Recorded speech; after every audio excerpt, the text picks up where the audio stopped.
جو کمزور ہوتے ہیں نا وہ ہمیشہ اپنی کمیوں کا وبال دوسرے پر ڈالنے کی کوشش کرتے ہیں۔ ہمارے بڑے فرمایا کرتے تھے کہ فرشتوں سے بہتر ہے انسان بننا، مگر اس میں لگتی ہے محنت زیادہ۔ المیہ یہ ہے کہ جو اچھا ڈاکٹر ہے، اچھا انجینئر ہے، وہ اچھا انسان نہیں ہے، وہ اخلاق رسول صلی اللہ علیہ وسلم سے واقف نہیں ہے۔ میں نے سنا ہے جاپان میں اور دوسرے فرسٹ ورلڈ کنٹری کے اندر کچھ ایسے ممالک ہیں جس میں 5 سال تک بچے کو کوئی کتاب نہیں پڑھائی جاتی، 5 سال تک بچے کے اوپر صرف اور صرف اخلاقی محنت ہوتی ہے۔ لیکن جب پاکستان بنا اور پاکستان بننے کے بعد انگریز یہاں سے چلا گیا تو اب ضرورت یہ تھی کہ ان دونوں نظاموں کو یکجا کر کے ایک تیسرا نظام بنا دیا جائے۔ اس طرح تفرقاتی یا تقسیماتی اسٹینڈرڈ جب تک ہمارے درمیان رہیں گے کہ امیر کا بچہ پڑھے گا تو سٹی اور بیکن کے اندر پڑھے گا، متوسط جو اسمارٹ ہے اس میں پڑھے گا، اور جو لوور ہے وہ بالکل ہی ہلکے اسکول میں جائے گا، گورنمنٹ اسکول میں جائے گا۔ یہ طبقاتی نظام چونکہ ہماری بنیادوں سے ہی آ جاتا ہے، ہمارے اسکول کے بچپن کے بگنر لیول سے ہی آ جاتا ہے، تو اس وجہ سے انتہا درجے تک جا کے یہ نظام چلتا رہتا ہے۔ اگر آپ وزیر تعلیم ہوتے ہیں بالفرض، تو آپ ایسی کون سی تبدیلی لاتے کہ جس سے ہمارا تعلیمی نظام اچھا ہو جاتا؟ اس وقت اگر آپ پوری دنیا میں عرب تلاش کریں گے کہ جو دین کے تحفظ کے لیے کام کرنے والے ہوں وہ کم نظر آئیں گے۔ پاکستانی، ہندوستانی، بنگلہ دیش، یہ جو بر صغیر کے لوگ ہیں یہ زیادہ نظر آئیں گے۔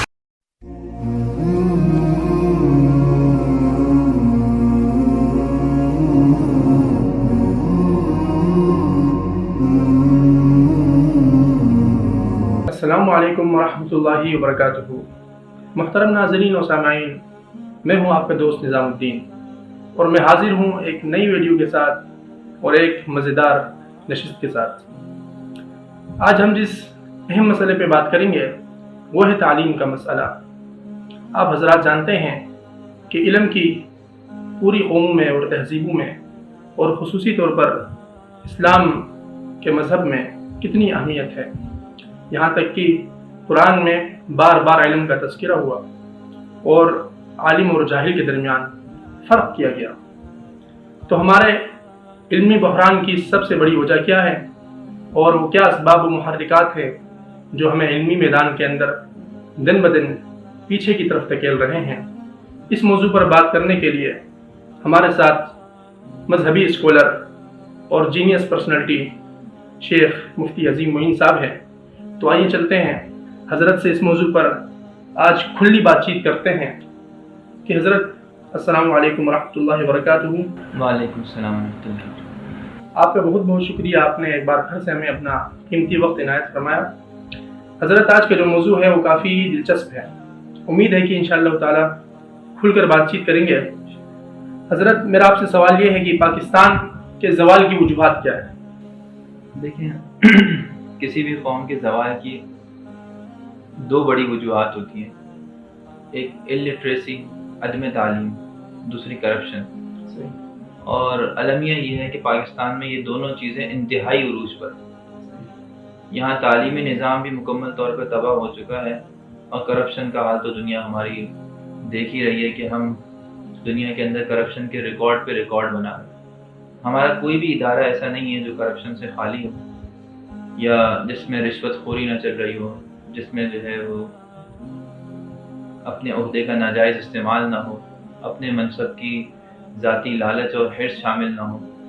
ان سارے جرائم کی وجہ سے ہماری قوم جو ہے وہ انحطاط کا شکار ہے۔ تعلیم کا ہمارا حال یہ ہے کہ ہم نے تعلیم کو منقسم کر دیا، اور ایک نصاب ہم نے دیندار لوگوں کے لیے دینی تعلیم کے نام سے رکھا، ایک نصاب ہم نے دنیاوی تعلیم کے نام سے، عصری تعلیم کے نام سے رکھ دیا۔ اگرچہ اس نظام کی ضرورت اب باقی نہیں ہے، یعنی کسی زمانے کے اندر بہت ساری چیزیں جس طرح ہمیں انگریز سے وراثت میں ملی، ہمیں تعلیمی نظام بھی ان سے وراثت میں ہی ملا۔ جب انگریز یہاں پہ تھا اور مسلمانوں کو حد سے زیادہ اس نے دبانے کی، توڑنے کی، علماء کو قتل کرنے کی، اور ایک طرح سے دین اسلام کے ختم کرنے کی بھرپور اس نے کوششیں کی، تو مسلمانوں نے اپنی دینی تعلیم کے تحفظ کے لیے مدارس کو وجود دیا، اور اس کے اندر قرآن، حدیث، تفسیر، فقہ اور صرف جو دینی تعلیم تھی ان کو جمع کر کے ایک مدرسے کی بنیاد ڈالی۔ یہ ہمارا مقصد تھا علم کو پھیلانا۔ اب علم دینی بھی ہوتا ہے، دنیاوی بھی ہوتا ہے، تو اہل مدارس نے تو دینی نظام کو پروموٹ کیا، اس کے لیے نصاب بھی تیار کیا، ادارہ بھی تیار کیا، لیکن کیا اس کے اندر سائنس پڑھائی گئی؟ دیکھیں ہوا یہ کہ مسلمانوں کا مقصد تو دو طرح کے مسلمان تھے. ایک تو مسلمان وہ تھے جن کا مدعا اپنے دینی علوم کا تحفظ تھا، اس کے لیے مدارس کی بنیاد ڈالی گئی. دنیاوی علوم کے لیے علی گڑھ کی بنیاد ڈالی گئی. تو یہ دو نظام ایک طرح سے ہماری بنیاد کے اندر ابتدا سے آ گئے، ایک علی گڑھ کا نظام اور ایک مدارس کی دینی کیا یہ تفریق نہیں ہوئی؟ بالکل یہ تفریق ہوئی، اور ایک وقت تک دونوں اپنے اپنے نظام کے مطابق چلتے رہے، یہاں تک کہ انگریز یہاں سے رخصت ہو گیا. اس وقت چونکہ انگریز ایک طرح سے یہاں غالب تھا، ہم ایسی قوم تھے جو ان کے تسلط اور ان کے جو ہے غصب کے شکار تھے، تو ہمیں اپنے دین تحفظ کے لیے بہت حد تک محنت کرنی پڑی، اور مدارس دینیہ نے الحمدللہ وہ کام بحسن خوبی سر انجام دیا. لیکن جب پاکستان بنا اور پاکستان بننے کے بعد انگریز یہاں سے چلا گیا، تو اب ضرورت یہ تھی کہ ان دونوں نظاموں کو یکجا کر کے ایک تیسرا نظام بنا دیا جائے.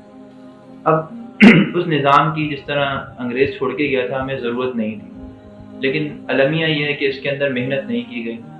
دینی مدارس دینی نظام کے اندر ہی اپنے آپ کو منحصر رکھے ہوئے آگے بڑھتے رہے، اور وہ اتنے زیادہ اس کے اندر آگے گئے کہ انہوں نے دنیاوی علوم کو جو ہے تسلیم کرنا گوارا نہیں کیا. اسی طرح دنیاوی نظام کے ساتھ چلنے والے جو علی گڑھ سے ریلیٹڈ جو اسکول سے انگلش میڈیم تھے، چاہے اردو میڈیم تھے، پھر گورنمنٹ اسکول بنے، وہ عصری تعلیم اور دینیات سے اتنے دور ہو گئے کہ وہ لبرل اور سیکولر ذہن کی طرف چلے گئے. تو یہ دونوں انتہائی ایک دوسرے سے تقسیم جو ہے مزاج رکھنے والے لوگ پیدا کرنے لگے. ایک طرف انتہائی زیادہ لبرل اور فاشسٹ ذہن کا آدمی جو ہے وجود میں آتا، دوسری طرف انتہائی مذہبی ذہن کا آدمی وجود میں آتا. وہ اس کی دنیاوی مسائل سے واقف نہیں، وہ اس کے دینی مسائل سے واقف نہیں. دونوں کا ایک دوسرے سے تضاد اور ایک دوسرے سے کلیش، یہ نتیجہ ہوا کہ عوام الناس کے اندر جو ہے بہت زیادہ کمزوریاں پیدا ہوئیں.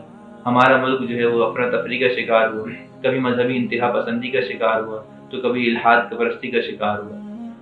بہتر یہ تھا کہ دینی تعلیم والے دنیاوی تعلیم کو داخل کرتے اپنے اندر، اور وقت کے ساتھ ساتھ اپنے آپ کو جس طرح انہوں نے دین کے اندر ماہر بنایا اور بہترین انداز سے ماہر بنایا. آپ یہ سن کے حیران رہ جائیں گے کہ اگر ہم دنیا کے اندر میڈیکل کے اندر اپنا مقام دیکھیں تو ہو سکتا ہے ہماری یونیورسٹی دنیا کی 1000 یونیورسٹیوں میں بھی نہ ہو.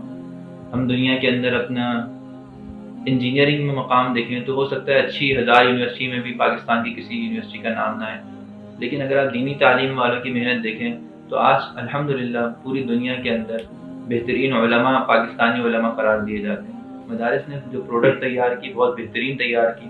آپ چاہے امریکہ میں چلے جائیں، برطانیہ میں چلے جائیں، آپ دوسرے یورپی ممالک میں چلے جائیں، آپ کو ہزاروں ایسی جگہیں نظر آ جائیں گی جہاں پر پاکستانی علماء کام کرتے ہوئے نظر آئیں گے. اور ان لوگوں سے اگر پوچھا جائے کہ کہاں کا اچھا حافظ ہے تو وہ کہیں گے پاکستان کا حافظ سب سے اچھا حافظ ہے. اگر آپ بڑے بڑے مقابلے عالمی انٹرنیشنل لیول پہ دیکھیں تو اس میں پاکستان کے مدارس کی پروڈکٹ یعنی ان کا جو طالب علم ہے وہ اس کے اندر پوزیشن لیتا ہوا نظر آئے گا، جبکہ ہمارے عصری اداروں کے اندر ایسا کوئی پروڈکٹ فی الحال آپ کو بظاہر نظر نہیں آئے گا. اوورسیز ساتھی ہیں تو وہ کہہ رہے تھے کہ کینیڈا کے اندر جس طرح سے پاکستان کے اندر لوگ فخر کرتے ہیں کہ بھئی یہ آکسفورڈ یونیورسٹی کا پڑھا ہے، کیمبرج یونیورسٹی کا پڑھا ہوا ہے، اسی طرح سے وہاں پر جو پاکستانی علماء ہیں ان کو عزت دی جاتی ہے، بالکل ان کو مقام دیا جاتا ہے. صرف پاکستانی ہی نہیں، پاکستانی اور ہندوستانی یہ جو جزیرہ ہند تھا اس کے اشتراک کے اندر جو علماء تیار ہوئے، جو صلحاء تیار ہوئے، جیسی مدارس نے محنت کی تو اس کی نظیر عالم میں ملنا مشکل ہے. حتیٰ کہ ہم نے تو عرب ممالک میں بھی دیکھا کہ عربوں سے زیادہ جو ہے انہوں نے جو دین کے کام کیے وہاں پر وہ نظر آئے لوگوں نے، ان کی جو ہے وہ ماشاءاللہ جو ہے حوصلہ افزائی بھی کی بہت زیادہ. وہاں کے آج بھی مدارس میں جائیں، وہاں کی مساجد میں جائیں، آپ کو پاکستانی ائمہ کرام پاکستانی مؤذنین نظر آتے ہیں. حالانکہ دین تو ہم نے عربوں سے ہی لیا ہے، لیکن اس وقت اگر آپ پوری دنیا میں عرب تلاش کریں گے کہ جو دین کے تحفظ کے لیے کام کرنے والے ہوں وہ کم نظر آئیں گے. پاکستانی، ہندوستانی، بنگلہ دیش، یہ جو بر صغیر کے لوگ ہیں یہ زیادہ نظر آئیں گے. تو یہ اللہ تعالیٰ نے بڑا کام لیا ان مدارس سے. لیکن وقت کے ساتھ ساتھ اور دونوں چیزوں کو جمع کرتے ہوئے آگے بڑھنا، اپنے اندر اعتدال کی راہ پیدا کرنا، دنیاوی علوم کو اس طرح بالکل ترک نہ کرنا کہ جو ضرورت کے بقدر ہیں ان کو حاصل بھی کیا جائے، اور جس طرح دین کے اندر انہوں نے قابلیت پیدا کی ہے اس طرح دنیاوی علوم کے اندر بھی قابلیت پیدا کریں. اور اسی طرح جو عصری ادارے والے ہیں وہ جس طرح دنیاوی علوم کی محنت کر رہے ہیں وہ دینی علوم کے اندر بھی اپنے آپ کو بہتر ثابت کرنے کی کوشش کریں، وہ قرآن کی تفسیر پڑھیں، حدیث کے جو ہے وہ تشریح کو دیکھیں، فقہی مسائل حاصل کریں۔ المیہ یہ ہے کہ جو اچھا ڈاکٹر ہے، اچھا انجینئر ہے، وہ اچھا انسان نہیں ہے، وہ اخلاق رسول صلی اللہ علیہ وسلم سے واقف نہیں ہے، اس کے اندر امانت داری، دیانت داری کی کمی ہے، اور جو بیچارہ امانت دار، دیانت دار ہے، اس کے اندر کوئی علم و ہنر نہیں ہے، اس کے اندر کوئی اسکل نہیں ہے جس کے ذریعے سے وہ ذریعہ معاش اختیار کر سکے۔ تو دونوں طبقوں کے اندر انتہا پسندی ہے، دونوں کے اندر جو ہے اعتدال کی اور افراط و تفریط سے بچتے ہوئے درمیانی راہ اختیار کرنے کی ضرورت ہے۔ ایک لیڈر تھے، انہوں نے تو مشورہ دیا کہ بھائی مدرسوں کے اندر سے انجینئر، ڈاکٹرز، پروفیسرز کیوں نہیں نکلتے ہیں؟ تو ان کا یہ مشورہ آپ کس حد تک درست سمجھتے ہیں؟ ان کو بھی ہم یہ مشورہ دے سکتے ہیں کہ بھائی تمہارے اسکول اور کالج اور یونیورسٹی سے کیوں نہیں نکلتے ہیں، علماء کیوں نہیں نکلتے ہیں؟ تو آپ کیا کہتے ہیں؟ دیکھیے، ہر چیز کی اسپیشلسٹیز کے الگ ادارے ہوتے ہیں، لازمی سی بات ہے، اسپیشلائزیشن دنیا کے اندر ہر جگہ ہوتی ہے۔ بنیادی علوم ہر ایک کو آنے چاہیے، یعنی ایک بچے کی بنیاد کے اندر جس طرح ہم چاہتے ہیں اس کو سوشل اسٹڈیز آئے، اس کو انگلش آئے، اس کو سائنس آئے، اس کو میتھمیٹکس کے اندر مہارت حاصل ہو، ہم کیوں نہیں چاہتے کہ اس کو اچھا انسان بننا بھی ہے، اس کے اندر دیانت داری بھی ہے، اس کے اندر اخلاق رسول بھی ہیں، اس میں امانت داری بھی ہے، اس کو چھوٹے موٹے فرائض اور دینیات کا علم بھی حاصل ہو۔ تو نظام تعلیم کوئی ایسا جامع ہونا چاہیے جس میں چھوٹے بچوں کو بچپن کے اندر یہ ساری چیزیں اس کو سکھائی جائیں۔ میں نے سنا ہے جاپان میں اور دوسرے فرسٹ ورلڈ کنٹری کے اندر کچھ ایسے ممالک ہیں جس میں 5 سال تک بچے کو کوئی کتاب نہیں پڑھائی جاتی، 5 سال تک بچے کے اوپر صرف اور صرف اخلاقی محنت ہوتی ہے، اس کے کردار پر محنت ہوتی ہے، اس کی انسان بنانے پر محنت ہوتی ہے، اس بات پر محنت ہوتی ہے کہ اس کو کھانا کیسے ہے، اس پر محنت ہوتی ہے کہ اس کو بات کیسے کرنی ہے، اس پر محنت ہوتی ہے کہ اس کو پینا کیسے ہے، اس پر محنت ہوتی ہے کہ کسی سے ملنا ہے تو کلام کیسے کرنا ہے، سلام اور کلام کیسے کرنا ہے، ایٹیٹیوڈ اس کا کیسا ہونا چاہیے، اس کے اندر تواضع، انکساری، عاجزی، یہ چیزیں پیدا ہونی چاہیے۔ 5 سال تک اس کو ایک انسان بناتے ہیں۔ ہمارے بڑے فرمایا کرتے تھے کہ فرشتوں سے بہتر ہے انسان بننا، مگر اس میں لگتی ہے محنت زیادہ۔ تو ایک انسان تو فرشتوں سے بھی بہتر بن جاتا ہے، لیکن بشرطے کہ وہ انسان تو بنے۔ ہم تو آج اپنے آپ کو جو بڑے بڑے علامہ سمجھتے ہیں، بڑا اپنے لیے القابات اختیار کر لیتے ہیں، بیسک انسانی صفات سے بھی محروم ہوتے ہیں، انسانیت کے لیے جو ضروری چیزیں ہیں ان سے بھی محروم ہوتے ہیں۔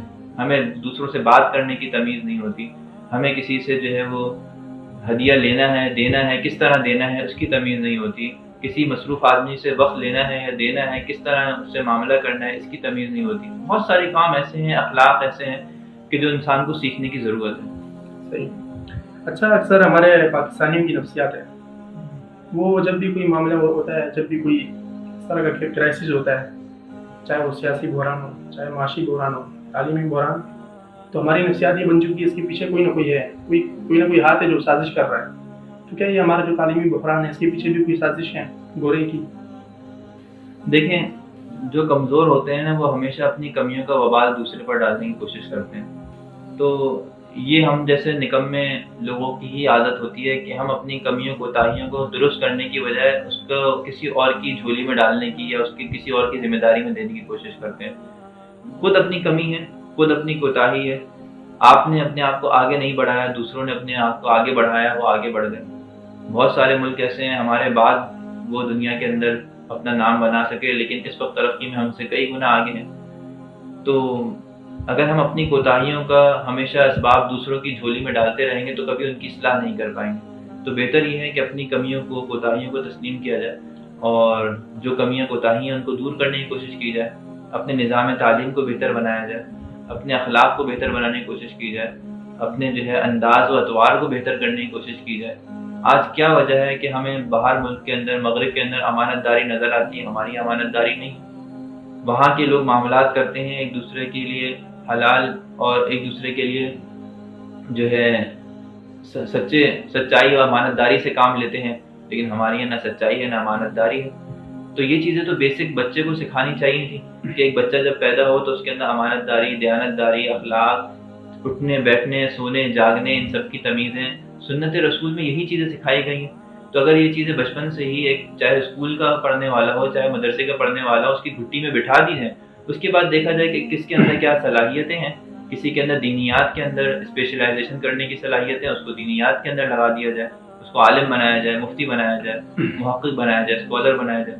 کسی میں دیکھیں کہ طب سے متعلق اس کی میڈیکل ہسٹری اچھی چل رہی ہے، میڈیکل کے اندر اس کا انٹرسٹ زیادہ ہے، اس کو ڈاکٹر بنا دیا جائے. کسی کو دیکھا جائے کہ اس کی انجینئرنگ کی صلاحیتیں زیادہ ہیں. جیسے ہم 9 میٹرک کی بات کرتے ہیں کہ مختلف، کوئی کامرس میں جاتا ہے، کوئی سائنس میں جاتا ہے، کوئی انجینئرنگ میں چلا جاتا ہے. تو یہ سارے کے سارے راستے اس کے سامنے ہونی چاہیے، لیکن بیسک اس کی جو بنیادی تعلیم ہے وہ مکمل ہونی چاہیے. صحیح. تو آپ نے ایک بات ارشاد فرمائی کہ قوم کو تقسیم کر دیا گیا تعلیم کے نام پر، اور مطلب بہت سے ایسے نظاموں کے نام پر تقسیم کیا گیا. تو یہ تقسیم ہونا یہ کس کا فیصلہ تھا؟ یہ اصل میں اس کا فیصلہ تو ہمارے ارباب حل و عقد کو کرنا چاہیے تھا. جو یہاں کی اسٹیبلشمنٹ ہے، یہ فیصلہ ان کا تھا کہ وہ چاہتے تو اس کو صحیح کرنا تو صحیح کر دیتے، لیکن انہوں نے صحیح نہیں کیا. اصل میں جو چیز کہتے ہیں ہمیں پکی پکائی ملی، ہم نے ویسے ہی اٹھا کے اپنے منہ میں ڈال دی، کبھی اس کو محنت کر کے صحیح کرنے کی کوشش نہیں کری. ہمیں کتنے نظام ایسے ہیں جو انگریز یہاں سے گیا تو انگریزوں کے توارث میں ملے. ہمیں ہمارا بینکنگ کا نظام ایسے ہی ملا، ہمیں ہمارا فوج کا نظام ایسے ہی ملا، ہمیں ہمارا پولیس کا نظام ایسے ہی ملا، ہمیں ہمارا جو ہے وہ عدلیہ کا نظام ایسے ہی ملا. ہم نے اپنے نظاموں کو کبھی محنت کی ہی نہیں. ہم نے اپنا نظام کبھی لانے کی، اس کو نافذ کرنے کی کوشش کی ہی نہیں. ہم نے انہی کے نظاموں پر اعتماد کرتے ہوئے اسی پر اپنی گاڑی چڑھا لی. آپ دیکھ لیں جو انگریز اپنے زمانے میں جو ٹرین کے ٹریک بنائے گئے تھے، ہم نے ان ٹریکوں کے اندر آج تک اضافہ نہیں کیا. انہی ٹریکوں پہ آج تک اپنی ٹرینیں دوڑا رہے ہیں، نئے ٹریک بناتے. معلوم ہوا کہ ہم میں کچھ کرنے کا جذبہ نہیں ہے، جوش نہیں ہے. ہمارے جو اشرافیہ ہے وہ یہ کہتا ہے کہ کام چلتا ہے، چلاتے رہو، بس اپنی زندگی گزر جائے گی. ان کے اندر اسٹریٹجی نہیں ہے. دور رس جس طرح نگاہیں ہوتی ہیں، 20 سال 30 سال 40 سال کا قومیں سوچتی ہیں، ان کے بڑے سوچتے ہیں. لازمی سی بات ہے ایک عام دہاڑی دار مزدور کا یہ کام نہیں ہے. یہ کوئی کسی جو ہے وہ دکاندار کا کام نہیں ہے. یہ کسی عام فیکٹری میں لیبر کا کام نہیں ہے کہ وہ ملک کے فیصلے کرے. یہ تو ہماری اشرافیہ، ایلیٹ کلاس اور ہماری اسٹیبلشمنٹ ہی کر سکتی ہے. تو وہ قوموں کے لیے فیصلہ کرتی ہے. جن ممالک نے ترقی کی ہے ان کے عوام نے فیصلہ تھوڑی کیا. ان کی اسٹیبلشمنٹ نے، ان کی ایلیٹ کلاس نے، ان کے اشرافیہ نے ان کے لیے بہتر سوچا. انہوں نے اپنے ذاتی نفع کے اوپر حکومت قوم کے نفع کو غالب رکھا. انہوں نے اپنے ذاتی مفاد کے اوپر قوم کی مفاد کو غالب رکھا.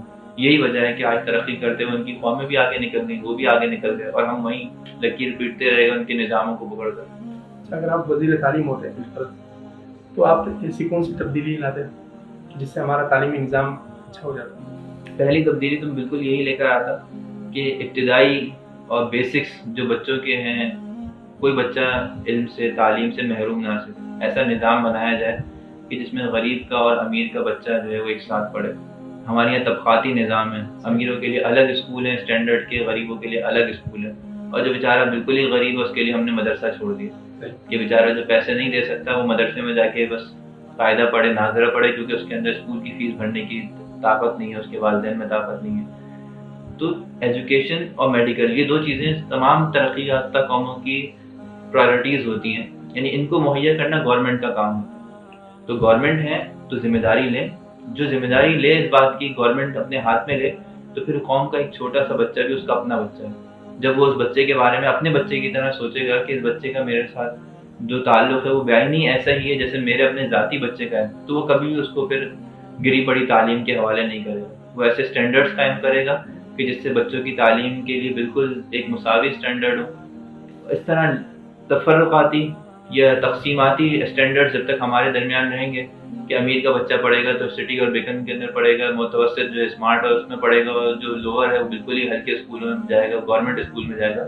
یہ طبقاتی نظام چونکہ ہماری بنیادوں سے ہی آ جاتا ہے، ہمارے اسکول کے بچپن کے بگنر لیول سے ہی آ جاتا ہے، تو اس وجہ سے انتہا درجے تک جا کے یہ نظام چلتا رہتا ہے. اور پھر جب ہم جاتے ہیں آگے، فارغ ہوتے ہیں اپنے تعلیمی نظاموں سے، تو ہر بندہ اپنے اسٹیٹس اور اپنے اسٹینڈرڈ کے لحاظ سے پھر جاب تلاش کرتا ہے. تو جو اچھے اسٹینڈرڈ، اچھے اسٹیٹس والی یونیورسٹیز سے فاضل ہوتے ہیں وہ ہماری ایلیٹ طبقے میں چلے جاتے ہیں.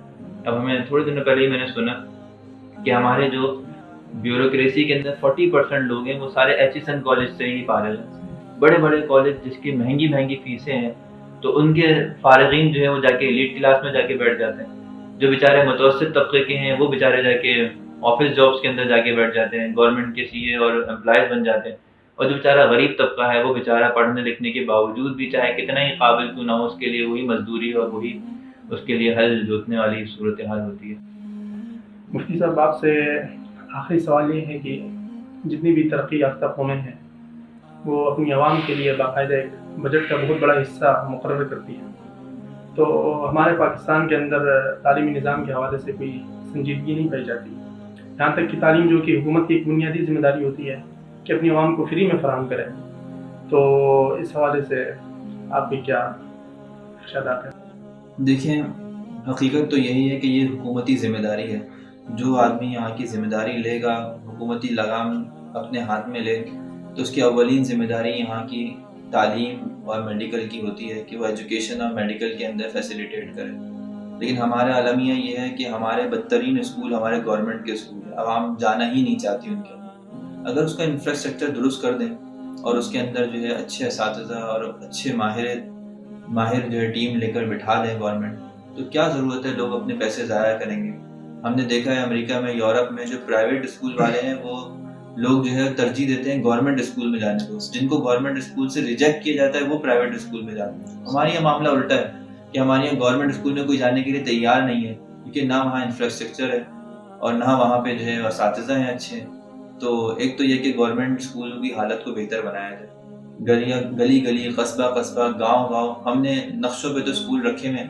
جب وہاں پہ جا کے آن اسپاٹ جا کے چیک کرو تو پتہ چلتا ہے کہیں بھینسیں بندی ہوئی ہیں، کہیں کتے بندے ہوئے ہیں. تو میپ پہ دیکھا جائے، گورنمنٹ کے فنڈ ملنے کے وقت آئے تو وہاں پر جو ہے وہ تو اسکول شو ہو رہا ہوتا ہے اور اس کے اوپر فنڈ بھی پہنچ جاتا ہے MP MLA صاحب کو. لیکن جب وہاں پہ گراؤنڈ ریئلٹی میں جا کے دیکھا جائے تو پتہ چلتا ہے کہ وہ تو خالی ہے، باڑا ہے اس کے اندر. وہاں پہ اسکول نام کی کوئی چیز ہی نہیں ہے. تو گورنمنٹ ذرا سی توجہ کرے، اس پہ چیک اینڈ بیلنس کرے. گاؤں دیہات کے اندر ایسے اسکولز کھولے جہاں پر بچوں کی تعلیم کا منظم نظام ہو. اسی طرح صحت کے نظام پر محنت کرے.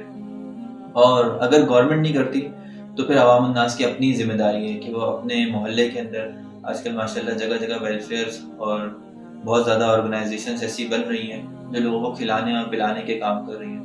تو بہتر یہ ہے کہ کھانا پینے سے تو وقتی ضرورت پوری ہوگی، کسی کو ہنر سکھا دیں گے تو اس کی ساری زندگی بن جائے گی.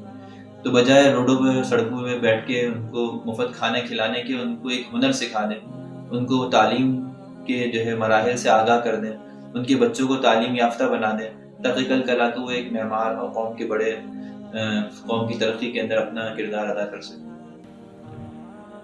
مفتی صاحب بہت شکریہ آپ کا، آپ نے ماشاءاللہ میں وقت دیا اور بہت دلچسپ گفتگو فرمائی. تو محترم ناظرین، علم کی اہمیت تو آپ حضرات کے سامنے واضح ہو گئی ہے. مفتی صاحب نے انتہائی اہم موضوعات پر بات کی اور اس میں ایک سبق بھی تھا ہمارے دینی مدارس کے طلباء کے لیے بھی اور اسی طرح سے عصری مدارس کے طلباء کے لیے بھی. تو علم وقت کی ضرورت ہے، چاہے وہ دینی علم ہو یا دنیاوی علم ہو. بلکہ دینی علم میں تو انسان ایک قدم اور آگے بڑھتا ہے، آخرت کی بھی ضرورت ہو جاتی ہے. تو مفتی صاحب نے بہت بہترین اور دلچسپ گفتگو فرمائی، وضاحت کے ساتھ اور صراحت کے ساتھ. آپ حضرات سے امید ہے کہ آپ حضرات اس افراط و تفریط کے راستے سے بچ کر اعتدال کے راستے کو اختیار کریں گے، جس طرح سے ہمارے اسلاف جابر ابن حیان، یعقوب الکندی اور اسی طرح سے ابن سینا رحمہم اللہ، انہوں نے یہ راہ اختیار کی، سائنس کو بھی چنا اور اسلام کو بھی چنا. تو آپ حضرات کی محبتوں کا شکریہ. ہم قریب انشاءاللہ تعالی ہم ایک نئی ویڈیو کے ساتھ آپ حضرات کے سامنے حاضر ہوں گے. میں ہوں آپ کا دوست نظام الدین. آپ حضرات سے دعاؤں کی درخواست ہے ہم سب کے لیے، اور اللہ تعالیٰ سے دعا ہے کہ اللہ تعالیٰ ہمیں اس مقصد کے اندر اور ہمیں منزل تک پہنچنے کا راستہ مہیا کرے اور تمام اسباب کو اللہ تعالیٰ آسان فرمائے. السلام